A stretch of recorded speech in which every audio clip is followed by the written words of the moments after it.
Assalamualaikum warahmatullahi wabarakatuh.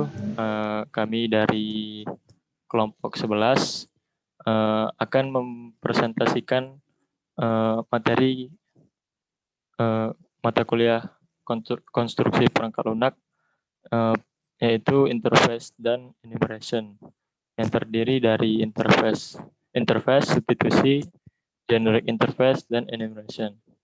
Adapun anggota dari kelompok kami itu ada Irfan Cahyo, Faris Waidi, Muhammad Fahri Febriawan, dan Farel. Nah, next. Adapun pokok pembahasan pada pertemuan kali ini ada 4. Yang pertama interface, kemudian substitusi, generic interface, dan enumeration. Nah, kita masuk ke yang pertama, yaitu interface. Next. Java Interface merupakan mekanisme bahasa yang berguna untuk mengekspresikan jenis data yang bersifat abstrak. Interface pada Java bertujuan untuk menetapkan perilaku umum dari suatu kelas. Next. Nah, interface pada Java ini mirip dengan kelas. Namun, interface hanya dapat memiliki metode abstrak dan statik konstan. Dalam banyak hal, interface mirip dengan kelas abstrak, sehingga interface merupakan kumpulan dari metode abstrak. Kelas yang mengimplementasikan interface akan mewarisi seluruh metode abstrak dari interface tersebut. Interface tidak dapat mengimplementasikan metode, melainkan hanya berisi signature, yaitu nama, parameter, dan exception dari metode. Jadi, sebenarnya interface ini mirip dengan kelas biasa yang ada di dalam Java. Namun, interface ini hanya bisa memuat secara implisit itu, interface itu merupakan abstrak, dan dia itu cuma bisa memuat metode abstrak dan static method. Ya, itu pun udah secara implisit itu dia tuh sudah public abstrak gitu. Oke, next. Nah, berikut ini adalah sintaks dari interface.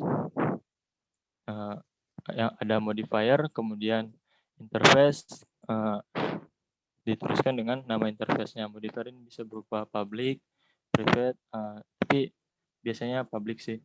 Atau nggak pakai modifier juga nggak apa-apa. Kemudian interface. Nah, kemudian isi dari interface ini biasanya sih. Nah, kan di sini ada isinya itu metode abstrak dan deklarasi konstan. Itu bisa juga metode statik. Next. Nah, berikut adalah contoh interface. Nah, di sini kita punya file yang namanya itu Java myinterface.java. Nah, kan interface itu dia harus ditulis di dalam file yang berbeda dari file main utamanya. Nah, di file myinterface.java ini kita buat public interface dengan nama interface-nya myinterface. Nah, namanya ini harus sesuai dengan nama filenya. Nama filenya myinterface, nama interface-nya juga harus myinterface. Nah, kemudian isi dari myinterface ini ada metode kuliah online dan wisuda. Nah, public void kuliah online ini merupakan metode abstrak karena dia berada di dalam interface. Nah, kemudian kita punya main utamanya di sini, file main utamanya dengan nama filenya mahasiswa.java. Nah, di sini kelas mahasiswa mengimplementasikan interface interface yang namanya myinterface. Jadi kelas mahasiswa ini mewarisi semua sifat dari semua metode yang ada pada myinterface. Nah, untuk memanggil metode yang ada di myinterface menggunakan override. kemudian dituliskan nama metodenya. Override public void kuliah online misalnya. Nah, isinya kemudian isi metode tersebut kuliah online sampai bulan Juni. Di bawahnya juga seperti itu. Di metode wisuda didahului override dulu agar bisa memanggil metode yang ada pada interface my interface. Kemudian di public static void mainnya kita buat objek mahasiswa namanya Anto. Nah, Anto kemudian kita panggil metode dari kuliah online dan metode dari wisuda. Next. Nah, outputnya akan menghasilkan kuliah online sampai bulan ini, kemudian wisuda dilaksanakan bulan September. Itu merupakan isi dari metode yang ada pada kuliah online dan wisuda tadi. Oke, next. Nah, multiple interface.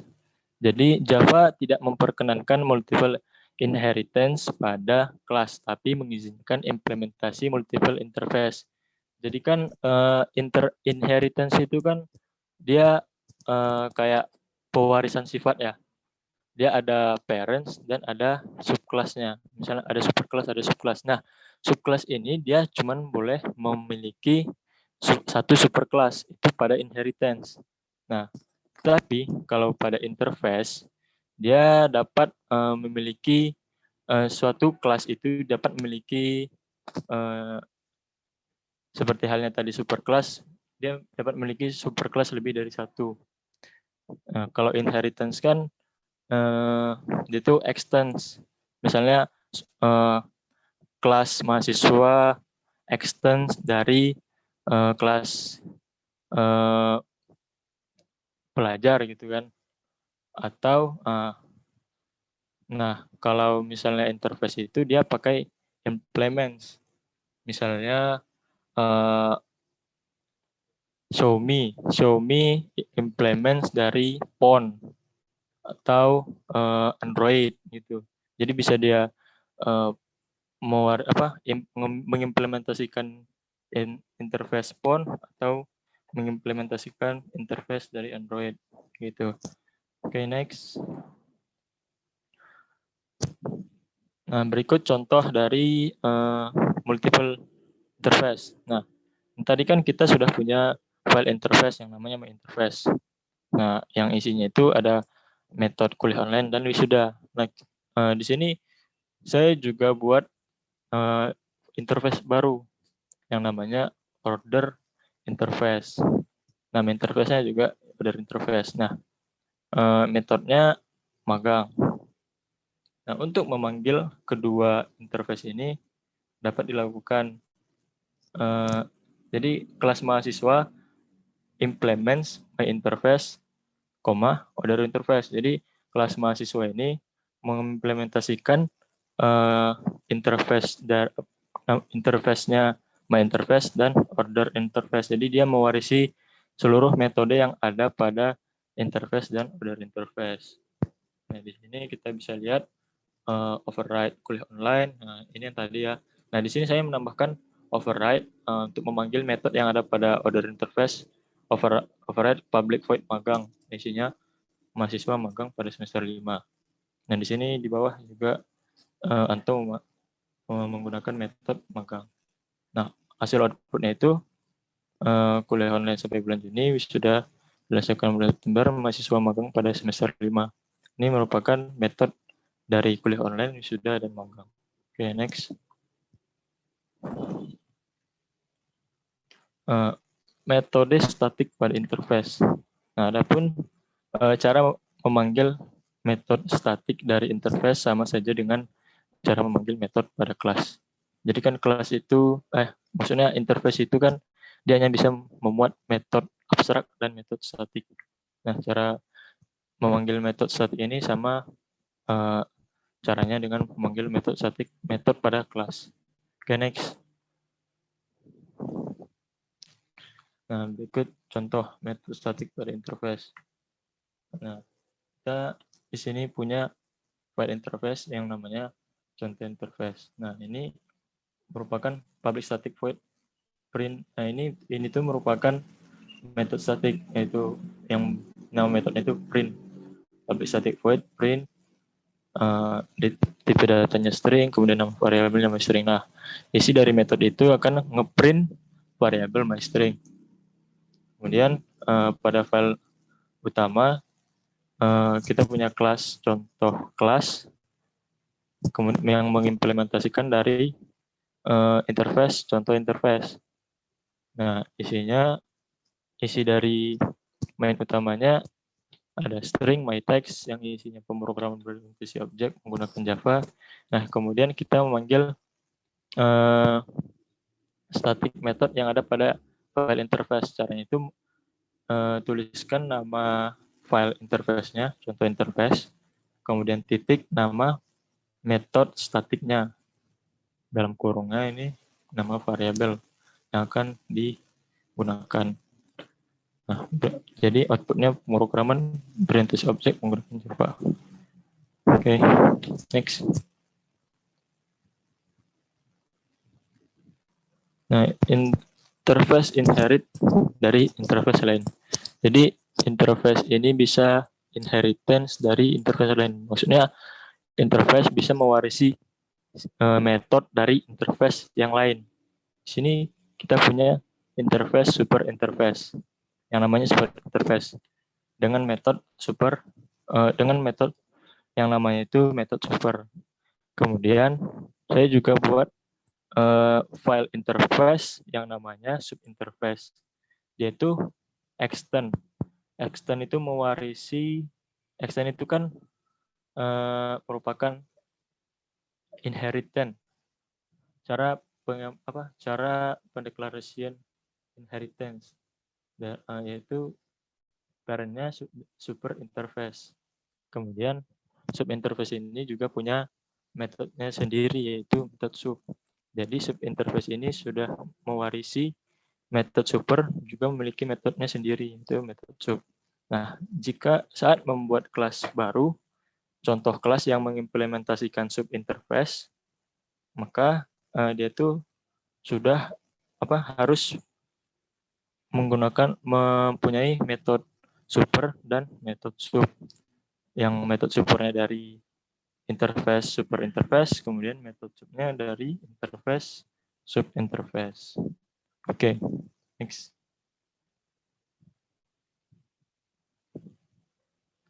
Oke, selanjutnya akan dijelaskan oleh rekan saya. Baik, melanjutkan dari apa yang telah dijelaskan oleh teman saya sebelumnya, saya akan menjelaskan mengenai subtype atau substitusi pada bahasa pemrograman Java. Jadi, subtype atau substitusi ini adalah fitur utama dari bahasa pemrograman berorientasi objek atau yang biasa kita kenal dengan OOP. Jadi, subtype ini, adalah fitur utama dari bahasa pemrograman tadi. Kemudian, eee, subtype merupakan bentuk polimorfisme tipe di mana subtype ini adalah tipe data yang berkaitan dengan tipe data lainnya atau supertype. Oleh beberapa gagasan juga tentang substitusi, diartikan sebagai elemen program yang biasanya itu subrutin atau fungsi. Jadi, untuk teman-teman yang belum tahu subrutin itu, jadi subrutin itu adalah sebuah sekuensi dari instruksi program yang menampilkan tugas spesifik dengan dikemas, sebagai sebuah unit, di mana unit ini kemudian dapat dipakai dalam program-program saat tugas tertentu harus ditampilkan. Nah, untuk contoh dari subtype sendiri, jadi misal ada B adalah subtype dari A. Nah, berarti subtype B adalah A. Dalam ham dalam hal spesifikasi, jadi setiap B memenuhi spesifikasi untuk A. Nah, artinya B hanya subtype A jika spesifikasi B itu setidaknya sekuat spesifikasi A. ketika kita mendeklarasikan kelas yang mengimplementasikan antarmuka atau interface, jadi compiler Java memberlakukan bagian dari persyaratan, secara otomatis. Misalnya, untuk memastikan bahwa setiap metode di A muncul di metode B dengan tanda tipe yang kompatibel. Kemudian kelas B tidak dapat mengimplementasikan interface A tanpa menerapkan semua metode yang dideklarasikan di dalam metode A. Nah, untuk contohnya sendiri ada integer, yang merupakan subtype dari number, kemudian array list, yaitu subtype dari collation, dan string adalah subtype-nya object. Lanjut. Nah, sedikit informasi mengenai subtype. Jadi, prinsip subtype ini dikembangkan pada tahun 1987 oleh Barbara Lifkoff, di mana beliau merupakan seorang ilmuwan komputer Amerika, karenanya disebut juga prinsip substitusi Liskov. Jadi prinsip ini kemudian diadopsi dalam bahasa pemrograman berorientasi objek. Nah, lanjut. Nah, berikut adalah contoh subtype dalam deklarasi Java. Jadi di sini bisa dilihat yang merupakan subtype di sini yaitu integer, dengan value-nya itu dimisalkan 2000. Nah, kemudian yang merupakan subtype dari number dengan variabelnya num. Yang kedua itu ada objek, di mana objek ini, yaitu string berisikan value hello world. Ini merupakan subtype dari objek dengan variabel obj. Next. Nah, untuk selanjutnya yaitu contoh subtype dalam pemanggilan metode pada Java Swing. Di mana di sini bisa dilihat, ada JPanel. JPanel ini merupakan, sebuah Java class yang digunakan untuk membuat panel, di mana panel tersebut berfungsi sebagai kontainer untuk, mengisi komponen Java lainnya seperti ada label, button, text field, table, atau komponen lainnya. Nah, setelah itu, ada, eee, JText field. Di sini digunakan sebagai salah satu objek untuk memasukkan atau menampilkan string. Yang selanjutnya ada JButton, merupakan sebuah komponen string yang dapat digunakan sebagai pemicu sebuah action event atau trigger-nya. Nah, jadi, eee, ini merupakan contoh dari subtype dalam pemanggilan metode Java di Java Swing. Nah, selanjutnya, akan dilanjutkan oleh teman saya.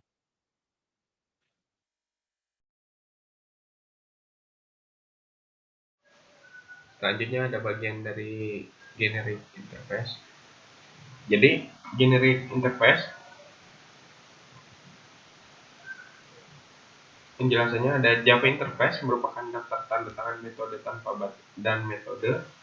Terus class mengimplementasikan interface saat mendeklarasikan interface dalam klausa implementasinya dan menyediakan metode body untuk semua metode interface.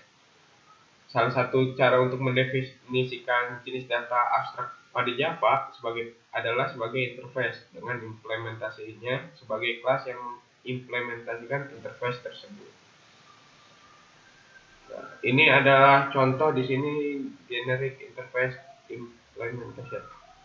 Jadi di sini ada nilai ini merupakan bisa dibilang nama variabelnya ya, atau nama fungsinya mungkin terus di dalam kurung ini, kurung sikup, ada tipe datanya, tipe data dari variabel ini umur.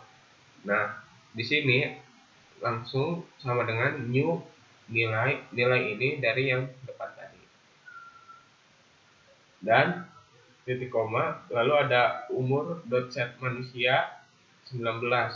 Jadi umur set manusia untuk menaruh umur pada variabel yang telah dibuat sebelumnya. Lalu kita sys out atau system out print line, di mana usia saya sama dengan umur dot get manusia, di mana manusia dari yang atas sebelumnya plus tahun.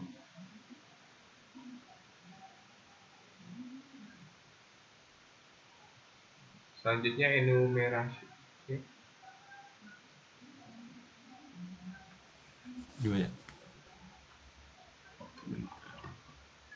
Oke.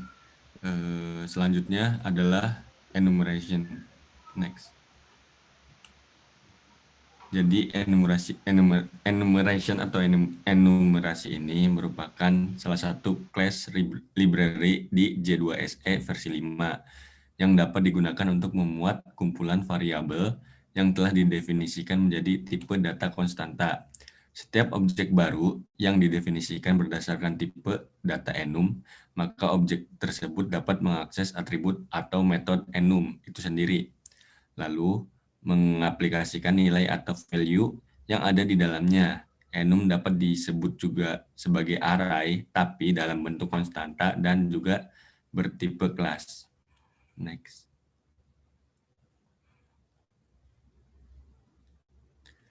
Nah, cara mendefinisikan dan menggunakan enumerasi sebagai berikut. Yang pertama, enumerasi dapat didefinisikan hanya dengan membuat daftar variabel enum. Mari kita ambil contoh untuk daftar variabel subjek dengan subjek yang berbeda dalam daftar. Enum subjek dengan pengidentifikasian Java, CPP, C, dan DBMS. Pengidentifikasian Java, CPP, C, dan DBMS disebut konstanta enumerasi. Ini adalah public statis dan final secara default. Variabel enumerasi dapat didefinisikan langsung tanpa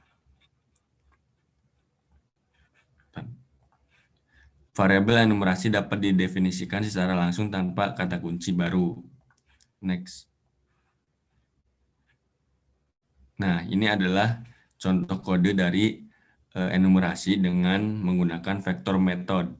Di sini kita membuat sebuah enumerasi dengan nama mount, lalu kita membuat sebuah vektor. Di sini vektor string dengan nama vektornya itu objek vektor. Kita membuat objek vektor dengan nama mount names. Lalu kita membuat elemen di dalam vektor itu dengan nama-nama bulan. Untuk mendapatkan nilai dari vektor tersebut, kita memanggil enumerasi, lalu kita memanggil vektor tersebut. Nah, untuk menampilkan vektor elemen, kita menggunakan hash method dan juga next element method. Seperti di bawah, seperti pada contoh kode tersebut. Nah, hasilnya yaitu seperti ini. Nah, ini referensi yang digunakan oleh kami. Sekian presentasi dari kelompok kami. Kurang lebihnya mohon maaf. Wassalamualaikum warahmatullahi wabarakatuh.